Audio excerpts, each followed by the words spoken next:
तो अभी से भगवान कृष्ण के जन्म महोत्सव की बहुत बहुत बधाई। हमारे बेटू गोपाल कल्लू जी महाराज साल में एक बार उनके स्नान का हम लोग करते हैं। तो कल रात्रि को 8 बजे से 9 बजे तक हमारे यूट्यूब चैनल पर, फेसबुक पर आप लोग लाइव ठाकुर जी के 1 घंटे का 8 बजे से 9 बजे तक स्नान का दर्शन रात्रि को कर सकेंगे। मोबाइल पर आप लोग आराम से अपने यूट्यूब, फेसबुक पर ठाकुर जी के सुंदर स्नान का दर्शन, जो साल में एक बार का हम लोग करते हैं, उसका दर्शन आप कर सकते हैं। एक पात्र में जल और दूध ले लीजिए।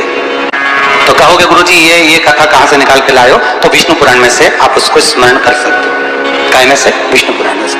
एक पात्र में देसी गाय का दूध, जल उसमें रखकर, और आपके अगर लड्डू गोपाल हो, यदि आपके घर में ठाकुर जी हो, लड्डू गोपाल हो, विष्णु जी का कोई स्वरूप हो, श्री हरि का कोई स्वरूप हो, तो उस पर आप संध्या के समय पर दुर्वा डालकर उस दुर्वा से अगर लक्ष्मी जी के नामों का 108 बार उच्चारण कर घी का दिया लगाकर पैसर के चावल साथ में रखकर केवल उस जल और दूध का मात्र छींटा देते हो, तो उसके घर में कभी लक्ष्मी की कमी नहीं आ सकती, संपदा बढ़ती चली जाती है। 108 बार लक्ष्मी के नाम का मात्र उच्चारण कर लेने पर भगवान विष्णु के चरणारविंद पर, भगवान विष्णु के चरणों पर केवल उस दुर्वा का, जल का, दूध का सिंचन कर देने से भी लक्ष्मी की वृद्धि होती है। आपके घर में छोटे से ठाकुर जी हैं, आपके घर में छोटा सा कन्हैया है, और छोटे से कन्हैया जो पुराने समय का है, उसको नेत्र भी लगाने की जरूरत नहीं है, क्योंकि उसके नेत्र हैं। और मान लो तुमने इतना बड़ा कन्हैया ले लिया, तो अरे बोलो तो जम के जरा, और उसका कोई एक नेत्र कहीं गिर गया, एक नेत्र कहीं चले गया, तो फिर दूसरा नेत्र लगाना पड़ेगा कि नहीं लगाना पड़ेगा? और अगर एक नेत्र पर रखोगे तो अच्छा लगेंगे कि ठाकुर जी? नहीं। तो नेत्र होना, जितनी बड़ी मूर्ति होती है, जितना बड़ा स्वरूप होता है, जितना बड़ा शिवलिंग होता है, जितनी बड़ी मूर्ति की स्थापना होती है, उतनी उसमें सेवा की और भाव की जरूरत पड़ती है।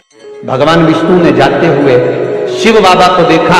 शंकर भगवान से, भगवान नारायण ने कहा आप कुछ कहेंगे नहीं? भगवान शंकर कहते हैं नारायण चिंता मत करो, ये बद्रिकाश्रम में जो आएगा चने की दाल चढ़ा कर जाएगा, चने की दाल को मंदिर के पीछे बैठकर ओम नमः शिवाय बोलकर जो नारायण को समर्पित करेगा, उसके मनवांछित फल को मैं 3 महीने में पूरा कर दूंगा, उसके मन की कामना को मैं 3 माह में पूर्ण कर दूंगा।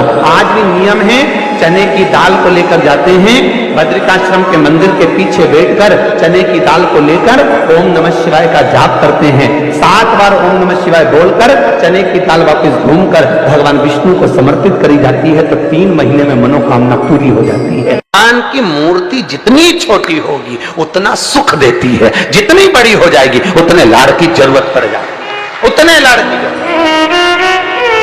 जितनी छोटी, अब आप कहोगे गुरुजी तुम इतनी बड़ी बड़ी बातें करते हो, तुम्हारे ठाकुर जी भी तो देखो कितने बड़े। आपको मालूम होगा कि इंदौर में कथा थी, बहुत साल पहले, 20 साल पहले की बात होगी, 20-22 पहले की। इंदौर के सेठ जिनके पास में ठाकुर जी थे, और उनके कोई गुरुजी, अब गुरुजी तो गुरुजी होते हैं, उन्होंने कह दिया इतनी बड़ी मूर्ति घर में नहीं होना। अब उनको कह दिया कि इतनी बड़ी मूर्ति घर में नहीं होना चाहिए, तो वो इनको नर्मदा जी में विसर्जन के लिए लेकर जाने लगे या कहीं देने के लिए जाने लगे। वो हमारे यहाँ कथा में आए थे, तो वो अटैची लेकर आए थे, तो पूछ लिया हमने कि इस अटैची को आप कहाँ ले जा रहे हैं, क्या है इसमें? उन्होंने कहा इसमें लड्डू गोपाल है ठाकुर जी। हमने कहा कहाँ ले जा रहे हैं? हमारे गुरु जी ने कहा इतनी बड़ी मूर्ति घर में रहती है ना, तो तकलीफ होती है, इसलिए हम इनको नदी में, नर्मदा जी में छोड़ने के लिए या आश्रम पर किसी के यहाँ देने के लिए जा रहे हैं। तो हमने कह दिया लाडला है, कहाँ इसको नर्मदा के जल में आप छोड़ोगे, हमको दे दो, हमारे साथ कथा में चलता रहे, आनंद से श्रवण करता रहे, भक्ति करता रहे। और क्या लाडला है वो, उसका नाम हमने कल्लू रखा, हमारा कल्लुआ है। जय हो। सोमवार की अष्टमी पड़, क्या पड़ जाए सोमवार की? जम के बोलो जरा। अष्टमी, या तो सोमवार की अष्टमी पड़ जाए, या हर महीने शिवरात्रि आती है, हर महीने आती है, या तो सोमवार की अष्टमी पड़ जाए या फिर सोमवार की शिवरात्रि पड़ जाए, हर महीने प्रयास करना। कहीं से देसी गाय का दूध मिल, थोड़ा सा दूध देसी गाय का मिल जाए, थोड़ा देसी गाय का थोड़ा सा दूध अगर प्राप्त हो जाए, बेलपत्री के पत्ते से दूध कटोरी में लेकर, मात्र बेलपत्री के पत्ते से 1-1 बूंद अगर दूध आप एक बूंद अगर ज्यादा ना मिला हो, एक चम्मच भी अगर आपको दूध देसी गाय का मिल गया हो, और सोमवार की अष्टमी पड़ जाए या सोमवार की जम के बोलो शिवरात्रि पड़ जाए, उसमें केवल अगर देसी गाय का दूध मिल जाए, जर्सी गाय का नहीं हो, देसी गाय का अगर दूध मिल जाए, बेलपत्री के पत्ते से तुम्हारे घर के अंदर अगर शिवलिंग है या मंदिर में शिवलिंग है या तुम्हारे नजदीक में कोई शिवलिंग है, उस पर बूंद बूंद एक एक बूंद अगर शिवलिंग पर दूध समर्पित कर रहे हो, श्री शिवाय नमस्तुभ्यम, नमः शिवाय, या षडाक्षर मंत्र ओम नमः शिवाय, या 33 अक्षर का मंत्र महामृत्युंजय मंत्र, इसका स्मरण कर कर शिव जी पर देसी गाय का दूध समर्पित कर कर इस बेलपत्री को अशोक सुंदरी वाली जगह पर अगर आप समर्पित कर देते हैं, फिर आप जिस भी चीज के लिए अप्लाई करें, मेरा देवाधिदेव महादेव आपका हाथ पकड़कर खींचकर आगे बढ़ा ही दे। मेहनत करना, कर्म पूरा करना, पढ़ाई अच्छी करना, और पढ़ाई के साथ में विद्या अध्ययन करने के साथ में अच्छी मेहनत के साथ में देसी गाय का दूध भगवान शंकर को समर्पित करना, भगवान शंकर को समर्पित करना, देसी गाय का दूध धीरे धीरे धीरे धीरे समर्पित भाव के साथ देसी गाय का दूध एक एक बूंद धीरे धीरे समर्पित करो। और देसी गाय का दूध जब धीरे धीरे समर्पित करें, बड़े रास्ते से आनंद से धीरे धीरे जब आप समर्पित करेंगे, बेलपत्री वही दूध में सनी हुई बेलपत्र अशोक सुंदरी वाली जगह पर, उस समय पर डंडी का भाग शिवलिंग की ओर नहीं होना चाहिए, उस समय पर डंडी का भाग जहां से पानी बहकर जाता है अशोक सुंदरी की ओर से, वहां पर होना चाहिए। कार्य में सफलता मिलती है। शिव तत्व को धारण करें। सोमवार की अष्टमी का मतलब आपको इंदौर की कथा में बताया था, जिस दिन शंकर और पार्वती के मिलन का दिवस, और केवल एक माता पार्वती के अकेले मिलन का नहीं, 64 योगनिया तक भगवान शंकर से मिलने के लिए पीला चंदन लगा लेना। कितना लगाना है? बीच वाला जो पत्ता है उस पर पीला चंदन। जब आपको लगे कि मेरा जीवन बहुत कष्ट में, अब ये रोग, अब ये कष्ट दूर ही नहीं हो रहा, अब ये आए दिन तकलीफ पर तकलीफ बढ़ती जा रही है, आए दिन रोग बीमारी, पैसा घर में बच नहीं रहा, बहुत कष्टमय जीवन है, इसमें लगाओ पीला चंदन बेलपत्री की बीज महाराज। और बीज पत्ती पर जब चंदन लग जाए, लगने के बाद में ये दोनों पत्ती पर लाल चंदन लगा लीजिए। इन दोनों पत्ती के बीच में जो डंडी का भाग होता है, आपको कहा था, आपको स्मरण में होगा शायद, हमने जब बेलपत्री की महत्वता बताई थी तो उस बेलपत्री की महत्वता में कहा था ब्रह्मा विष्णु महेश ये 3 हैं, बोला था। बीच में ये बड़ी पत्ती से लेकर जो 2 पत्तियां होती हैं, इनके बीच में जो जगह बचती है, इसमें मां पार्वती के 64 योगनिया, मां पार्वती अपनी पूर्ण सिद्धि के साथ में जितनी भी देवी के स्वरूप हैं, वो माता 64 योगनिया देवी के स्वरूप में यहां पर विराजमान होती है। 2 पत्ती के नीचे से जो डंडी होती है नीचे तक, ये पूरी डंडी में 33 कोटि देवी देवताओं विराजमान होते हैं इस पूरी डंडी के अंदर। तो ये बीच वाली पत्ती है, ये जो बीच वाली पत्ती का जो भाग होता है, इस पत्ती के भाग में शहद का प्रयोग कर कर, यहां पीला चंदन, लाल चंदन, शहद का प्रयोग कर कर, इसी तरह से पकड़कर ये बेलपत्री की जो डंडी है वो अशोक सुंदरी पर जब आप समर्पित करें, तो जहां से जल बहता है उस ओर पर इस पत्ती को चढ़ाकर केवल आपके हृदय की बात कहकर देवाधिदेव महादेव से कोई भी शिव जी का मंत्र, पंचाक्षर नमः शिवाय, षडाक्षर ओम नमः शिवाय, श्री शिवाय नमस्तुभ्यम, या महामृत्युंजय मंत्र, जो शिव का मंत्र हो आपके पास में, उसको बोलते हुए देवाधिदेव महादेव को धीरे धीरे जल की धार चढ़ाना प्रारंभ करो। जल की धार जब पूर्ण होने लगे, उसमें थोड़ा जल बचे, तब अशोक सुंदरी पर जो तुमने बेलपत्र चढ़ाई है वहां उस जलधार को चढ़ा। ये प्रयोग आपको केवल सोमवार की अष्टमी पढ़ने पर ही करना है। कौन से दिन करेंगे? जम के बोलिए जरा।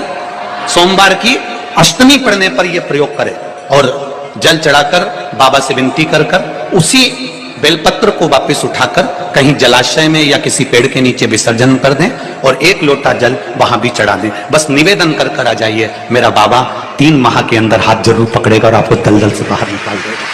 हमें बताया था जिस दिन शंकर और पार्वती के मिलन, और केवल एक माता पार्वती के अकेले मिलन का नहीं, 64 योगनिया तक भगवान शंकर से मिलने के लिए चंदन लगाना। कितना लगाना है? बीच वाला जो पत्ता है उस पर पीला चंदन। जब आपको लगे कि मेरा जीवन बहुत कष्ट, अब ये रोग, अब ये कष्ट दूर ही नहीं हो रहा, अब ये आए दिन तकलीफ पर तकलीफ बढ़ती जा रही है, आए दिन रोग बीमारी, पैसा घर में बच नहीं रहा, बहुत कष्टमय जीवन है, इसमें लगाओ पीला चंदन बेलपत्री की। और बीच पत्ती पर जब चंदन लग जाए, लगने के बाद में ये दोनों पत्ती पर लाल चंदन लगा लीजिए। इन दोनों पत्ती के बीच में जो डंडी का भाग होता है, आपको कहा था, आपको स्मरण में होगा शायद, हमने जब बेलपत्री की महत्वता बताई थी तो उस बेलपत्री की महत्वता में कहा था ब्रह्मा विष्णु महेश ये 3 हैं। बोला था। बीच में ये बड़ी पत्ती से लेकर जो 2 पत्तियां होती हैं, इनके बीच में जो जगह बचती है, इसमें माँ पार्वती के 64 योगनियां, माँ पार्वती अपनी पूर्ण सिद्धि के साथ में जितनी भी देवी के स्वरूप हैं, वो माता 64 योगनियां देवी के स्वरूप में यहाँ पर विराजमान होती है। 2 पत्ती के नीचे से जो डंडी होती है नीचे तक, ये पूरी डंडी में 33 कोटि देवी देवताओं विराजमान होते हैं इस पूरी डंडी के अंदर। तो जो बीच वाली पत्ती है, ये जो बीच वाली पत्ती का जो भाग होता है, इस पत्ती के भाग में शहद का प्रयोग कर यहाँ पीला चंदन, लाल चंदन, शहद का प्रयोग कर इसी तरह से पकड़कर ये बेलपत्री की जो डंडी है वो अशुभ सुंदरी पर जब आप समर्पित करें तो जहां से जल बहता है उस ओर पर इस पत्ती को चढ़ाकर केवल आपके हृदय की बात कहकर देवाधिदेव महादेव से कोई भी शिव जी का मंत्र, पंचाक्षर, नमः शिवाय, षडाक्षर, ओम नमः शिवाय, श्री शिवाय नमस्तुभ्यम, या महामृत्युंजय मंत्र, जो शिव का मंत्र हो आपके पास में, उसको बोलते हुए देवाधिदेव महादेव को धीरे धीरे जल की धार चढ़ाना प्रारंभ करो। जल की धार जब पूर्ण होने लगे, उसमें थोड़ा जल बचे, तब अशोक सुंदरी पर जो तुमने बेलपत्र चढ़ाई है वहां उस जलधार को चढ़ाए। ये प्रयोग आपको केवल सोमवार की अष्टमी पढ़ने पर ही करना है। कौन से दिन करेंगे? जम के बोलिए जरा। सोमवार की अष्टमी पढ़ने पर यह प्रयोग करें और जल चढ़ाकर बाबा से विनती कर उसी बेलपत्र को वापस उठाकर कहीं जलाशय में या किसी पेड़ के नीचे विसर्जन कर दें और 1 लोटा जल वहां भी चढ़ा दें। बस निवेदन कर आ जाइए, मेरा बाबा 3 माह के अंदर हाथ जरूर पकड़ेगा और आपको दलदल से बाहर। आइए भक्तों, आज सुनते हैं तुलसी माता की चालीसा। यह चालीसा सुनने से होती है हर रोगों से मुक्ति, मिलती है सुख समृद्धि का आशीर्वाद। तो एक बार बोलिए प्रेम से विष्णु भगवान की जय, तुलसी माता की जय, भगवती माता की जय। श्री तुलसी महारानी करो विनय सिरनाय, जो मम हो संकट विकट दीजे मात नसाय। नमो नमो तुलसी महारानी, महिमा अमित न जाए बखानी। दियो विष्णु तुमको सम्माना, जग में छायो सुयस महाना। विष्णु प्रिय जय जयंती भवानी, तिहु लोक की हो सुख खानी। भगवत पूजा करे जो कोई, बिना तुम्हारे सफल न हो। जिन घर तब नहीं होए निवासा, उस पर करे विष्णु नहीं वासा।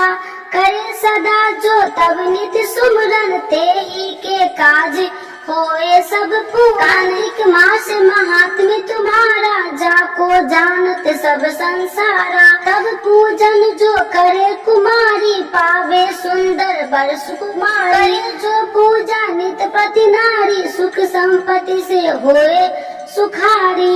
वृद्धा नारी करे जो पूजन, मिले भक्ति होवे पुलकित मन। श्रद्धा से पूजे को जो कोई, भवनिधि से तर जावे सोई। कथा भागवत यज्ञ करावे, तुम बिन नहीं सफलता पावे।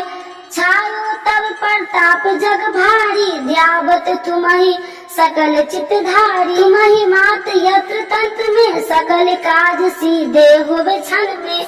औषधि रूप आप हो माता, सब जग में तब यश विख्याता। देव ऋषि मुनि और तपधारी, करत सदा तब जय जयकारी। वेद पुराणन तब यश ज्ञाया, महिमा अगम पार नहीं पाया। नमो नमो जय सुख कारिणी, नमो नमो जय दुख निवारिणी। नमो नमो सुख संपत्ति देनी, नमो नमो अख काटन छेनी। नमो नमो भक्तन दुख हरनी, नमो नमो दुष्टन मद छेनी। नमो नमो भव पार उतारिणी, नमो नमो परलोक सुधारिणी।